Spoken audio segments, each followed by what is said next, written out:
इसहाक साहब आन दा शुक्रिया। बस लिखी सी अज। इंग्लैंड लोग अक्सर कज़न नाल विआह करके आंदे ने ते साडे मुल्क विच कड़मस पांदे ने, लेकिन तुसी वखरी नैब नाल इत्थे छुपन छुपाई लाई हुई है ते इत्थे छुपे होए। बस फिर इस इंटरव्यू के बाद समझो फड़िया गया। तुहाडियां प्रॉपर्टियां किन्नियां ने? सर मेरी एक टांग नकली है, मैं हॉकी का बहुत बड़ा खिलाड़ी था। नहीं, जो पूछे है तुसी ओदा जवाब। सर ये सवाल सिलेबस में नहीं था ना, तुसी कुछ होर पूछो। होर सुना फिर।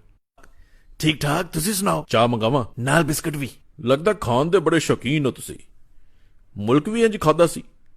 देखो सवाल दा जवाब दियो, नहीं तो मैं तुहानू इत्थों जान नहीं देना। मैं गरीब हूं, मेरे माँ बाप ने मुझे गरीब जन्म दिया। जे इन्ने तुसी सारे मासूम हो ते पाकिस्तान जाके कोर्ट विच लड़ो, इत्थे केड़े आंडियां ते बैठे होए हो? देसी आंडियां ते। लगदा किसी गल दा तुसी सिद्धा जवाब देना नहीं है मैनू। सर मैं ते हामिद मीर समझ के आया सा, तुसी मैनू इत्थे लीरो लीर करन लग गए हो।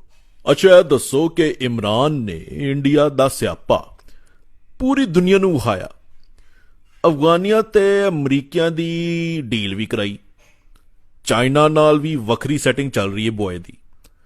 इन्ना कुछ चंगा होने दे बावजूद ओ केड़ा कीड़ा है जेड़ा तुहानू चैन नाल बैन नहीं दे रहा? बड़ा वड्डा, एक बड़ा वड्डा कीड़ा है। सर इंटरव्यू पूरी दुनिया वेख रही है, कोई ऐसी गल जिहदे नाल तुहाडी कोई रही सही इज्जत बच जाए ते कर लो। ए इंटरव्यू जनाब यहूदी साजिश है, तुसी अपने पुराने दमाद दी साइड ले रहे हो। जो करा रही है फौज करा रही है। तुहानू फौज बुरी लगदी? नहीं फौज नहीं, बस फौजी बुरा लगदा। ते फौजी भी ते मामा फौज विच हुंदा है, ओ केड़ा मौज विच हुंदा है?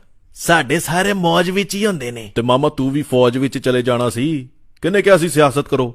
बस हैं जी जिवें किसी ने कहा सी कि इत्थे इंटरव्यू देन चला जा। नहीं तू वापस क्यों नहीं जांदा? तेनू मसला की है? मैं बीमार हां। की बीमारी है? हाजमे दी। ते की हजम नहीं हो रहा? जेड़ा पैसा खा बैठा। इसहाक साहब बहुत फिड़े मुंह तुहाडे आन ते बहुत ही फिड़े मुंह ओदा जिन्ने मैनू अज भेजिया।